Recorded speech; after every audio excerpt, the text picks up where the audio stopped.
الحمید صدق اللہ العظیم رب اشرح لي صدری ويسر لي امری واحلل عقدۃ من لسانی یفقهوا قولی واجعل لي وزیرا من اہلی اللهم انفعنا بما علمتنا وعلمنا ما ينفعنا وزدنا علما آمین یا رب العالمین۔ کا آغاز ہو رہا ہے، مکی سورہ مبارکہ ہے، 52 آیات اور 7 رکوعات پر مشتمل ہے۔ اس سورہ مبارکہ میں اللہ سبحانہ و تعالیٰ نے اہل حق کے لیے بشارتیں ہیں کہ جو بیان فرمائی۔ ابتدا اللہ سبحانہ و تعالیٰ نے قرآن حکیم کے نزول کا مقصد بیان فرمایا، لِتُخْرِجَ النَّاسَ مِنَ الظُّلُمَاتِ إِلَى النُّورِ، تاکہ نکالا جائے انسانوں کو اندھیروں سے اجالے کی طرف۔ یہ جو اندھیرا ہے، یہ شرک کا اندھیرا، الہات پرستی کا اندھیرا، نافرمانی کا اندھیرا، بغض و عداوت کا اندھیرا، یہ تمام تر اندھیرے ہیں کہ جس سے نکالنا اصل مقصد تھا۔ الی النور، نور کی طرف یعنی توحید کی طرف۔ اللہ نے یہاں پر ظلم کے لیے جمع کا صیغہ استعمال فرمایا، ظلمات، البتہ نور واحد ہے، توحید تنہا ہے، واحد ہے۔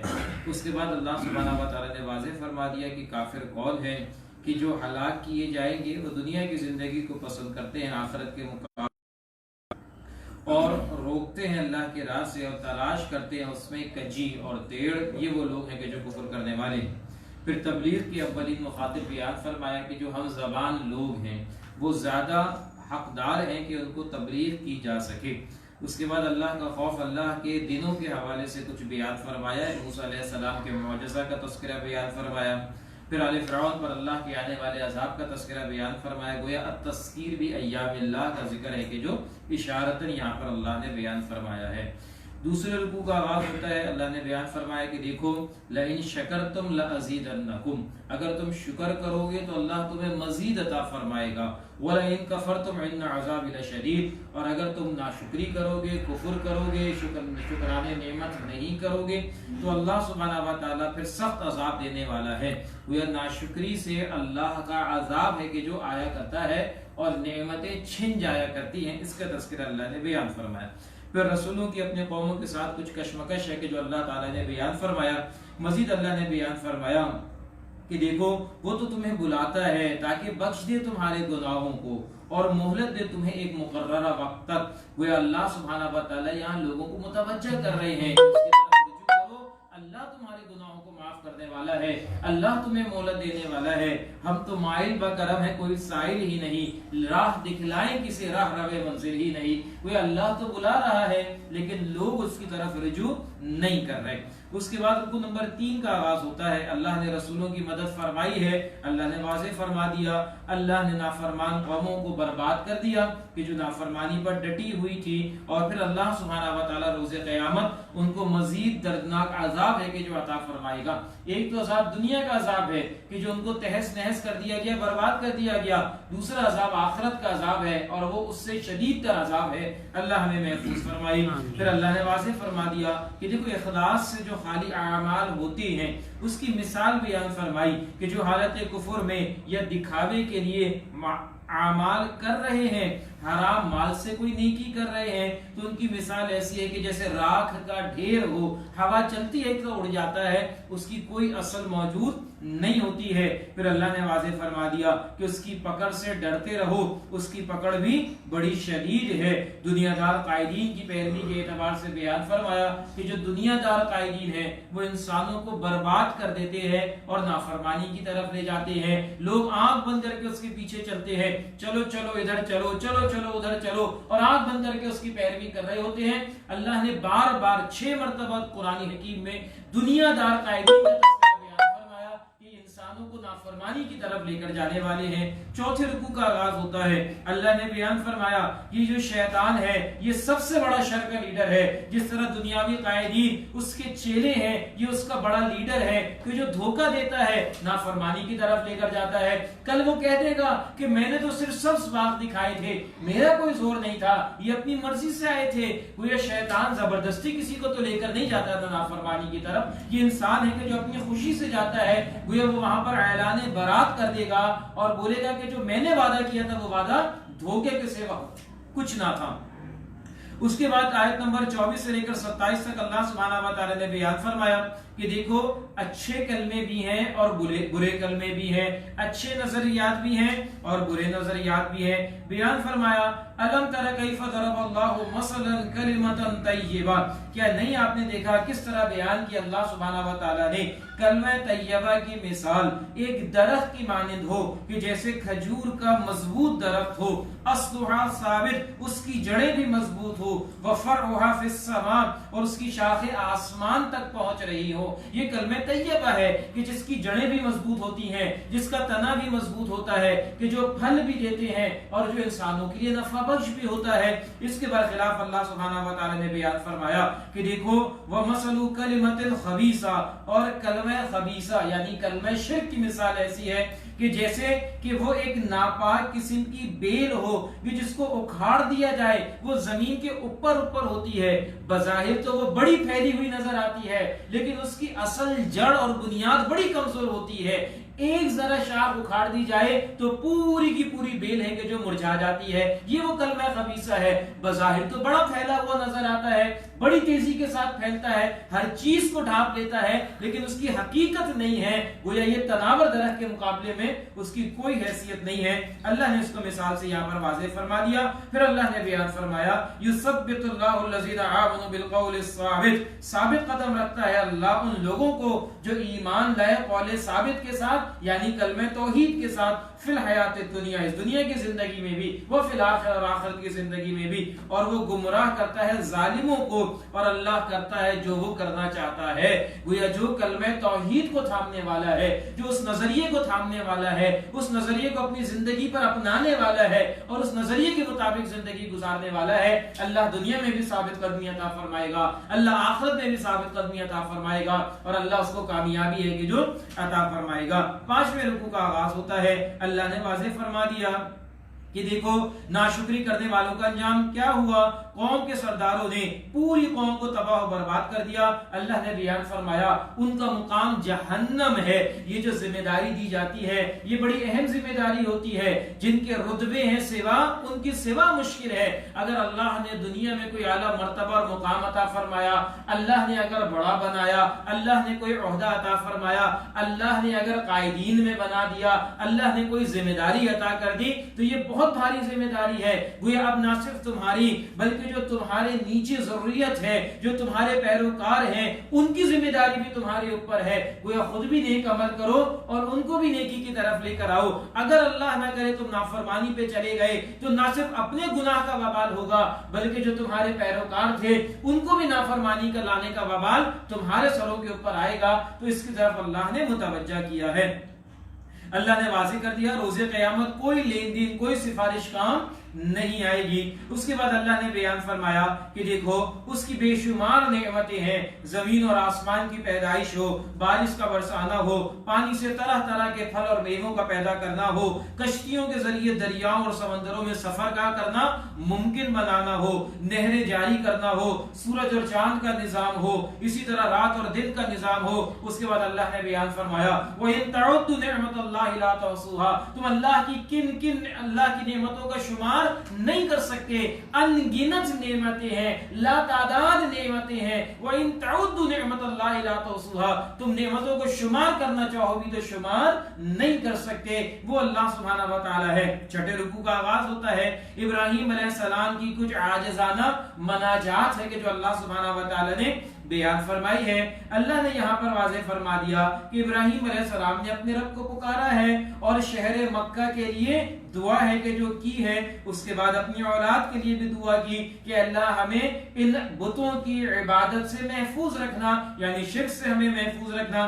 مزید ابراہیم علیہ السلام کی دعاؤں کا معاملہ آ رہا ہے۔ اللہ سبحانہ و تعالی نے بیان فرمایا کہ اللہ کہ جو نعمتیں تو نے ہمیں عطا کی ہیں ہمیں اس کا شکر ادا کرنے والا بنا، ہمیں نماز قائم کرنے والا بنا اور ہمارے دلوں کو اپنی طرف مائل فرما دے۔